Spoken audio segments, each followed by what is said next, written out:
Welcome to the Financial Coaches Podcast, where we talk about how to build your practice from startup to scale up while being the kind of coach your clients crave. Finally, a podcast for financial coaches. Here are your hosts, Maria Casillas and Cody Sizemore. Hey everyone, welcome back to the Financial Coaches Podcast. I'm your host, Maria Casillas, joined by my co-host, Cody Sizemore. We are so excited to be here with you today and talk about something that's been going on in both of our businesses recently, and we think it's something that you can actually use for the people that you're helping. Before we do that and jump into that conversation, however, we just wanted to again say thank you to all of the people who are tuning in today, especially those of you who have tuned in last week and the week before and the week before that. We call you our every weekers, and we are thrilled to have you back for another episode of our podcast. Also, we're noticing that we've got some reviews coming in, and we just wanted to say thank you so much for those as well. It's always really great to hear back about the feedback and knowing that you guys are getting all of the value that we are really trying to put out there for you. So keep those reviews coming. We appreciate them, and we look forward to seeing more of them. We also want to say one more time, please come join us in our Facebook group. It is the Financial Coaches podcast group. Nope, the Financial Coaches community, by New Money Habits. And we'd love to see you there. We're seeing a lot of questions, conversations, and celebrations being posted, and we just enjoy doing that with you. So without further ado, I'm going to say, how are you, Cody? And then we're going to jump into our conversation. So how are you? I'm great. Good. Feeling good. Good. You know? That's good. Yeah. So I don't know. I mean, I do know because you and I have kind of talked about this before we hit record today, but I'm sure that our other listeners are hearing some of this too. Have you seen where there are couples who come in, they're trying to do some financial coaching, we get into the number section, and then there's just like this giant halt, and we're not seeing results super quickly, and we're like, what's going on there? And we have to take a step back and recognize that there's probably some relational things that need to take place prior to moving forward. That's something that I think you've seen relatively recently. Is that correct? Recently and often, I would say. Okay. All right. Well put. Yeah, that's good. And I think that it's probably so often and so common that people who are listening to us today either have that going on for them right now, have in the past, or can likely assume that they're going to deal with this later on in the future. So if it's okay with you, Cody, I think it'd be fun to have a conversation around that and maybe some of the steps that we should take as coaches with these couples to help get them to a place where they'll actually be able to see the results that they're so desperately wanting to see. Mm-hmm. Yeah. I think it's a really good conversation to have. One that's awesome. Super important. Okay. So I think you had a recent one that was actually a pretty good case study. Would you share a little bit about that couple? Yeah. So first and foremost, let me just say that any coach who has been coaching for an extended period of time will know what I'm about to say. Mm-hmm. And if you're a newer coach, you better learn it, and you better learn it fast. Financial coaching, it's not just about the numbers. It's not just about the money. There's so much that goes into it.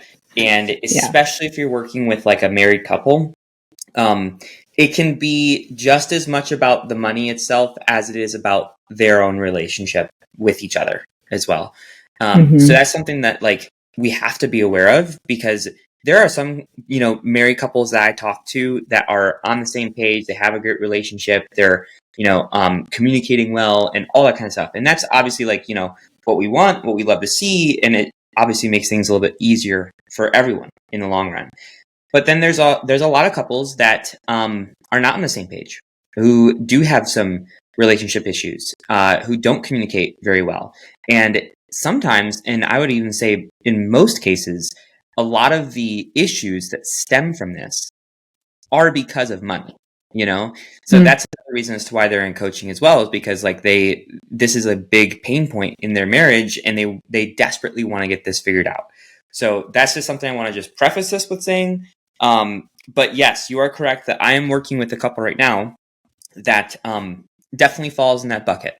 In fact, the way that I actually started working with them was I had my initial consultation with them, had a good call with like the wife as like a kind of like an introductory kind of thing, and then we were going to bring in her her husband, like later in that week. And in between the time where I talked to the wife to going to speak with both of them, the wife let me know that they were actually going to get a divorce because of money and because of something else that had happened in the relationship as well. And I was like, well, that's a bummer because I see like a lot of potential for you guys. Obviously, like, you know, your marriage is the main thing that's a bummer. But even just like on the financial side of things, I saw a lot of potential. So, you know, I ended up just letting her know like, hey, like, you know, you take your time to process things, do what you need to do, but just know that I'm here whenever you're ready, kind of thing. And then about 2 months later pass, I check in with her and I'm just like, hey, how's everything been going? And she goes, they're going okay. We decided to try and make it work, but we made the decision that like, if we are going to make this work, the number one thing that we need to get figured out is our finances, because that is the biggest thing that's a pain point in our marriage.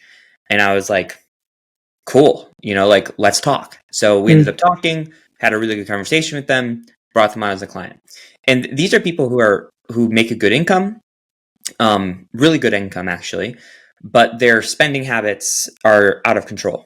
And, you know, the organizational side of things was non-existent. And the communication between the two of them was non-existent. How they kind of view things or, you know, what they thought was important or whatever it might be were clashing and all these different types of things, right? So as we got into it, just like you mentioned, like, you know, we go into it and we're like, okay, great. So we're going to fix the finances. So we did that. We started to work on that. But then as we got into that, we hit speed bump after speed bump after speed bump after speed bump. And all of it stemmed with their relationship, how they communicate, the way that they communicate, and what they say to and about each other. And that caused a lot of tensions. I can tell you that I've been working with them for about 5 months now. And I think every session that we've had, except for maybe 2, which were the most, no, 3, three sessions did not have a fight. But all the other ones, which was 7 other ones, had a fight kind of thing, like full-on brawl, like bickering back and forth, and I'm just sitting there like mediating, right? And you know, when we initially sat down and we kind of like looked at their plan, we looked at their forecast, we looked at all these different types of things. It was really exciting, but then as we went into it, month over month over month, we were seeing that they weren't making the progress that we really thought that they could. And that alone can be kind of frustrating for someone, especially if they're paying someone to help them with their finances. Sure. And I think that it's really important for us as coaches to know that when there is an issue like this, we can't expect for things to go exceptionally well. We can't expect for, you know, we can't expect for our clients to make the progress that we feel like they are they have the potential to make, kind of thing. And that's okay. That's okay. And that's something that I've had to, you know, communicate with them several times, is just tell them like, hey, with everything that has happened and where you guys were when we first stepped in, you have to understand, you have to realize, and you have to expect for this to be a little bit of a slower roll of getting things going, you know? And that's something I think is really important, because it wasn't until about month 4 that they started to communicate better. It wasn't until month 4 that they started to become on the same page. They started to understand the viewpoints of their spouse.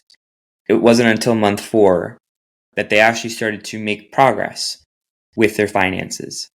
Whereas with someone who's an individual or a couple that's on the same page and has a healthy relationship, maybe they could have seen all of those things in month 1 or 2, kind of thing. So it's just really important to recognize that, because I'm not going to lie, it's been a challenge. It's been a challenge for me, but it's been fun as well, because I've been like expanding my own skill sets. I've been learning myself as well. Like, hey, like, what are some things that we can do to help these people get on the same page or communicate better or whatever it might be? But, that's kind of like the whole 30,000 foot view on this, this client. I think it's interesting that they started seeing the results from their financial standpoint on the same month that they also started seeing some of the other results. I wonder if that happens as often. Oftentimes you see where they start to have some progress in the communication area before they actually start to see some of the financial results. One thing I like to add that I think is super important is defining progress. And I think so often, and we just had an interview with someone who was talking about how, when we're marketing our stuff, we have to say what our result is, and that has to be a tangible result. And just being happier isn't a tangible result. Mm-hmm. And I agree with that statement. I also think that it's important to be able to put words and meaning to something like the word progress, even if it is something that is not financially based, and it can still be tangible. Maybe it's something like, not tangible so much as it is concrete, I guess. Having better communication. Happiness is something that's like, it's so relative, it's so subjective. But something like having better communication, that actually is something that is a little bit more concrete. So being able to sit down with these clients and prepare them for that, and also help them to define it so they're seeing progress earlier than they would if they were just saying, we need to have this amount of debt paid off, for example. Does that make sense to you? Makes total sense. I tell people all the time, especially this couple as well, that there are different types of progress, that there is measurable progress, which we can measure with numbers. Or like a number of debt paid off or whatever it might be. Right. And then there's immeasurable progress, which are things like how you're feeling, what the relationship is like, your mental health, your emotional health, all those types of things. Mm-hmm. So there's measurable progress and there's immeasurable progress. And the immeasurable stuff it's difficult to measure, but it's one of those things where it's like, that's the importance of looking back at where you were to how things are going now, and that's really, really important to do, especially if someone reaches a speed bump in their journey. It's like, because they might be like really discouraged, they might be bummed out, and it's like, well, listen, you're bummed out now, but think back to where you were, what you've done, how much you've grown. Think about that.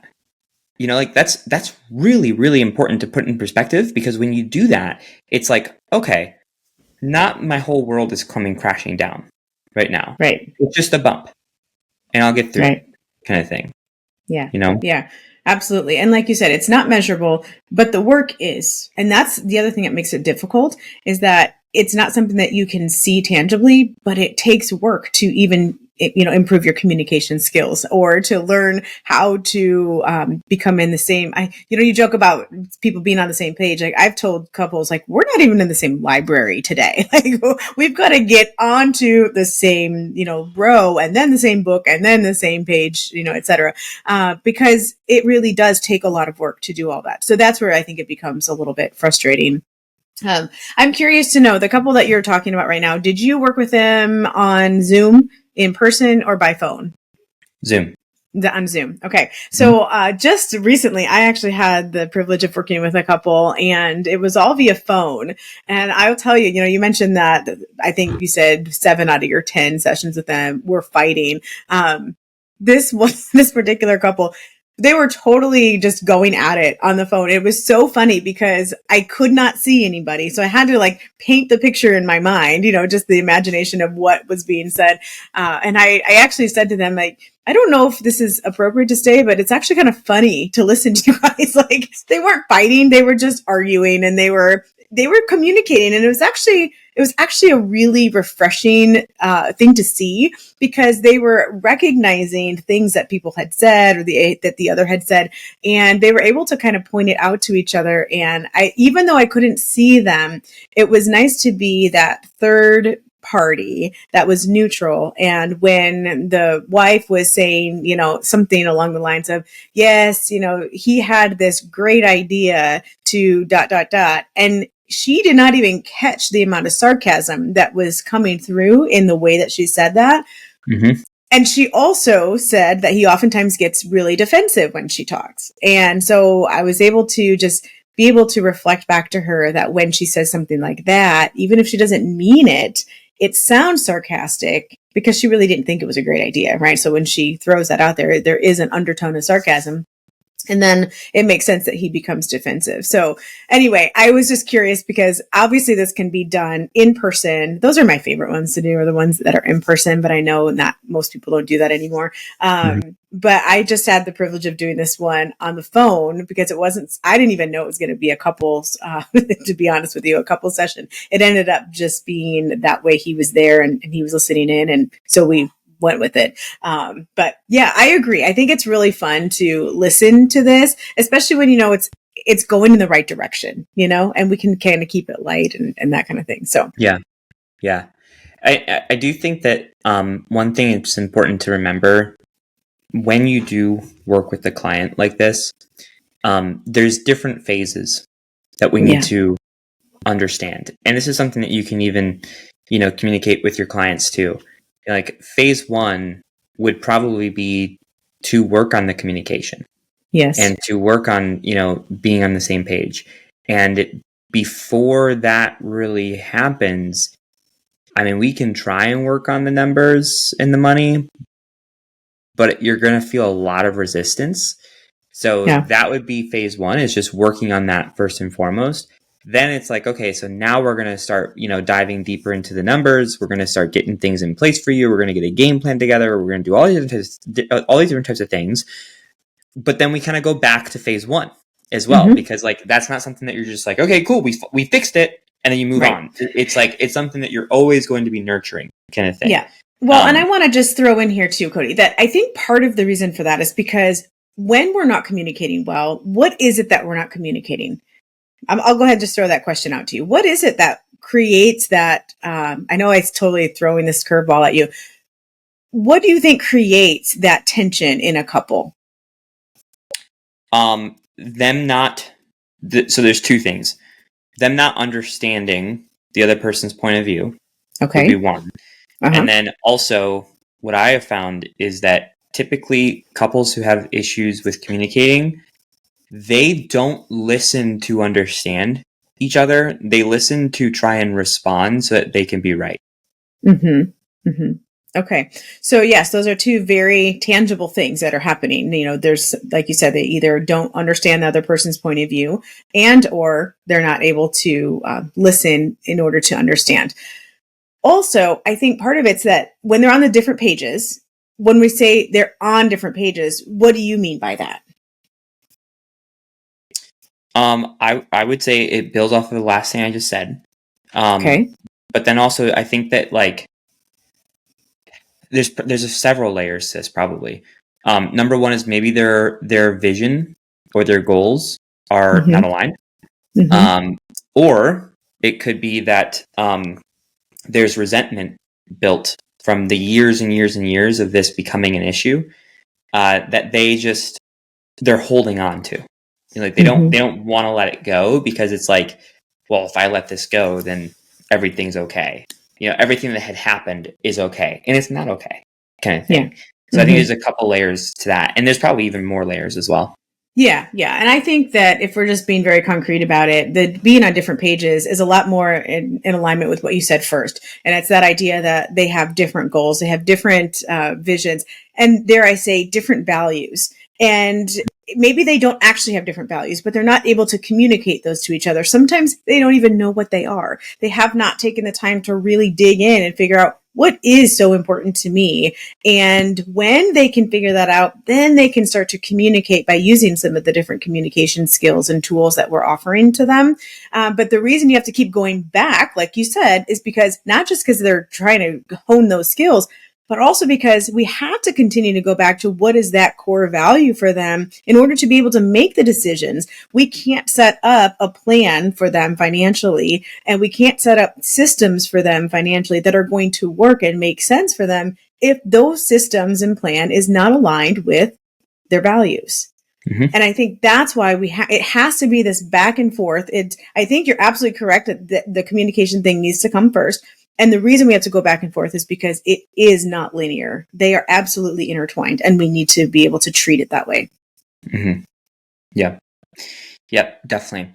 I want to share one thing that has really helped. Now, this is not something that I would say you should do immediately with someone. I'd say probably like after you kind of get through your first round of just helping people communicate, be on the same page, and then also with like the finances too. Probably do something like this later on in the coaching. But I did this with them the last meeting that we had, and they really, really liked it first. And then after we did it, and after they told me that they really liked it, the wife said, "I'm really glad we did this now and we didn't do this earlier." And she's like, because if we did this early in the process, this could have been a mess. We would have gone back to divorcing each other. Yeah. So I did an exercise with them. I just want to share with you the exercise, because I think it's, it's good to have something tangible to kind of like walk away with this conversation with. Sure. So I did an exercise where I asked both of them 4 different questions. And the questions basically were this. So question number 1 was to the husband. And I said, what are some things that you feel that you need to work on or improve within your finances and your relationship for yourself? And then he'd give me those reasons, right? Mm-hmm. Then was she listening? She's was. Okay, she's present. Yep. Okay. Then I'd stay with the husband, and I would say, okay, so what are some things that you feel like you need to improve on or work on for your finances in your relationship that your wife needs to do? And then he gave me all of his reasons about his wife, kind of thing. Mm-hmm. And I was like, okay. And then I went to the wife, and I asked her those same 2 questions. So I said, what do you need to work on, and what does your husband need to work on or improve with your finances and your relationship? And those ones were the tough questions, right? Mm-hmm. And I told him before we started, I was like, do not speak. When the other person's speaking, just sit there and take it in, kind of thing. And then I went back to the husband, and I said, so for yourself, what are some things that you feel are strengths that you have or that you really, really love about yourself? And then he told me. And then I said, okay, so what about for your wife? What are some of her strengths and what do you really love about your wife? And then he told me. And then I went to the wife and I asked her the same 2 questions. So basically what this did was that it allowed us to focus on both ends of the spectrum. Because we know what we need to work on, but by asking them about not just their spouse and what they need to work on, but also themselves, it allows them to understand that, like, hey, it's not just them that has things that they need to work on. There's a level of humility there, right? But it also gives them an opportunity to vent a little bit and to really share, like, this is the real thing that is upsetting me, kind of thing. And then once I was done with that section, I went into the, what do you think are strengths and what do you really love, right? And that's really important. And the reason for this is because when we are in this mode of trying to fix a problem, of trying to improve on something that has been a pain point for us, a lot of the times we usually focus on the negative. What's not working and how can we try and make it work? Mm-hmm. And that happens so often, but it doesn't happen very often, is acknowledging the things that you do love, the things that you do appreciate, the things that you think are strengths. That rarely happens when people are trying to solve a problem, especially if there's, contention between the 2 of them. So it's really important to do that, not only 1, to allow it to have a place to like breathe, but also 2, because what we found is that a lot of the things that they loved about each other and that they thought were strengths were the solutions to the issues that they had. I was wondering if that was going to where you were going to go with it. Yep. Yeah. And so, when we drew that kind of like parallel, we were like, holy cow. Okay. So the Beatles had it right this whole time. All you need is love. So doing that was really, really helpful for them because they understood, like, to solve the problem, it's not about pushing and pushing and pushing. It's actually about leaning into each other. That's what actually solves the problem. Yeah, so I just wanted to share that with you because that was a really good session that we had last time. Yeah, and I also think that part of the reason that it needed to be towards the end is because they came into this in such a way where they were damn near divorcing, right? And so their minds were nowhere near the strengths. Like they weren't in a place where they were able to identify those strengths anymore and the things that they loved. And what you did as working with them over the course of, I think you said 10 sessions. I don't know if that equates to like 3 months or 4 months or 5 months. But what you did was help them, give them that time and the ability to rediscover some of that in each other. And then that exercise was going to be way, way better, way more, right? Yeah. You know where I'm going with that. I was chuckling a little bit ago when you said the first part of it and you told them that they couldn't say anything, right? When they were hearing all the things that I was chuckling because we were on vacation a few weeks ago and I was going to an aquarium and I was walking in the door and I saw this person walking out and their t-shirt said, "If my mouth doesn't say it, my face will."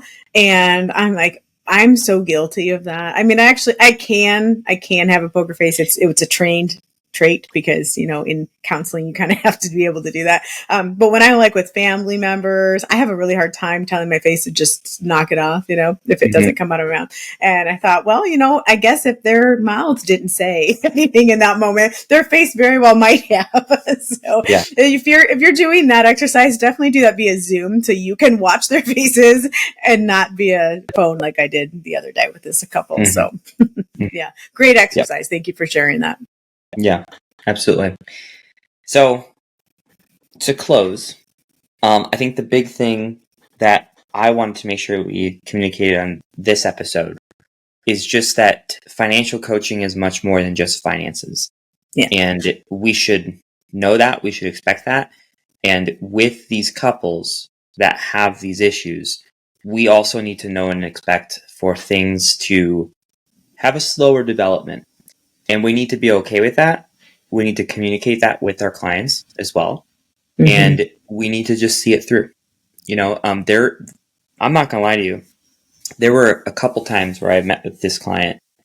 And after I got done, I like wrapped up, closed my laptop, walked out of my office, looked at my wife, and I just went,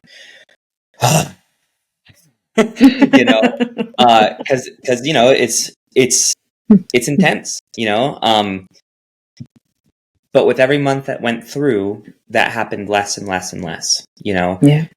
So just see it through, be patient, and just understand that you're not just there to change someone's finances, you're there to change someone's lives. But a lot of that, you know, has to rely on your client as well. You know, like you're not I'm glad you just said that. Yeah. Because we're not able to change their lives. That's right. Yeah. We're not the saviors. We are the guides, and they are the heroes of their own story.